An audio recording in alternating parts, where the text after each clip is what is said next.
postavi prašenje ili ne? Do të thotë sa është e realizueshme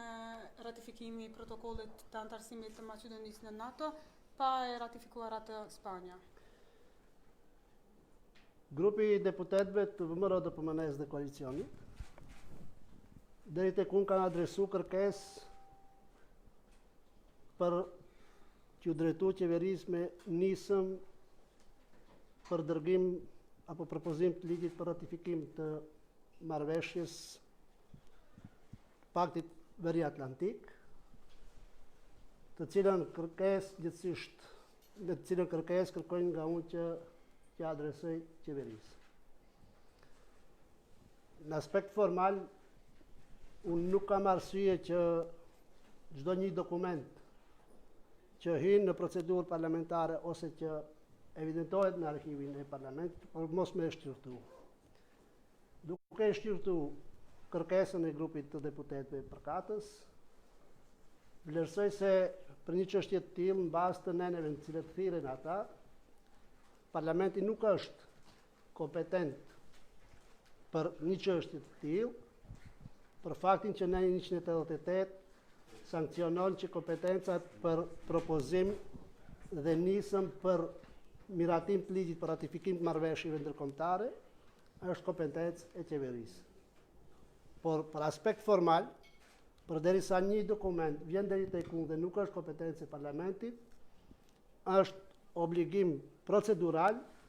që një akt i tillë, cili do qoftë ai, t'i adresohet organit kompetent për çështjen që ka të bën me ata, këtë rast t'i adresohet qeverisë që ta merr në shqyrtim kërkesën e deputetëve që e kanë ndërzuar në parlament. Kështu që në këtë aspekt po mendoj që nuk ka pengesa që unë ta riadresoj kërkesën deri te organi i përkatës, gjithsesi deri tek qeveria e Republikës së Maqedonisë së Veriut, dhe e njëjta mbi bazë kompetencave të vlerëson se cila do të jetë procedura e më të qeshme ndaj kësaj kërkese. Po odnos na možnostите za procesna ratifikacija, danas kad do mene grupa pratenici od VMRO DPMNE i koalicijata podnesla baranje za iniciranje, odnosno za prepraćanje do vladata inicijativa za dostavuvanje predlog zakona za ratifikacija na dogovor na Severnoatlantski pakt.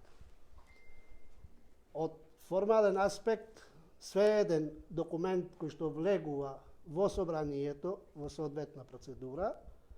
моја обврска да го разгледам актот соодветен и по однос на надлежности на собранието да постапувам.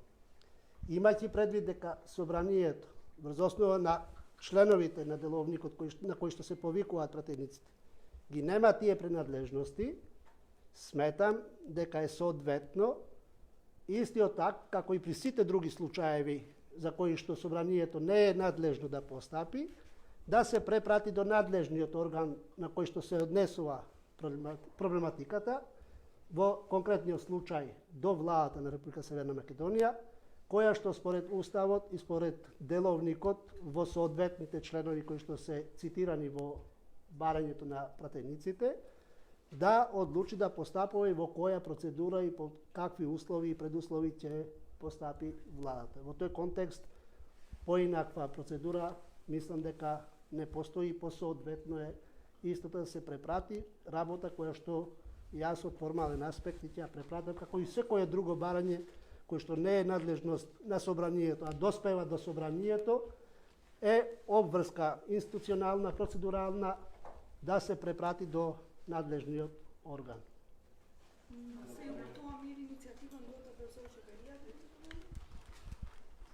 Па нисмат për ratifikime të marrëveshjeve ndërkombëtare i inicon qeveria mbas të kompetencave kushtetuese dhe të rregullores punës së parlamentit. Prandaj them, iniciativën e keni, gjithsesi kërkesën e grupit parlamentar e keni në dispozicion, do të shihni nenet kushtetuese të cilët janë thirr propozuesit. Ajo është kompetencë, me thënë, qeverisë që përgatit ligj për ratifikim të marrëveshjes së ndërkombëtare, cila do qoftë tjetë ajo, dhe proposim ligjin për ratifikim të marrëveshjeve në procedurë të caktuar, organi përkatës që është kompetent për propozimin e dërgon në procedurë parlamentare, në të sikur që është e parapame në rregullore. Kështu që kjo është rruga. Ndryshe s'ka tjetër veprim që mund të ndërmerret në parlament. Znači se odnesува по-конкретно, znači според цитираните членови од уставот и од деловникот, надлежностите, значи уставот се однесува на надлежностите на влада, која што според уставот и е надлежна да иницира и да поднесува предлог закон за ратификација на меѓународни договори или било кој закон кој што се ратификува. И во тој контекст, и според деловникот, надлежноста на поднесување предлог закон за ратификација на меѓународен акт е во надлежност на владата и никој друг не може тоа да го покрене. Барањето на пратениците како такво ќе биде препратено до владата и тие ќе решаваат по кој пат и на каков начин ќе постапуваат по односното барање. Благодарам.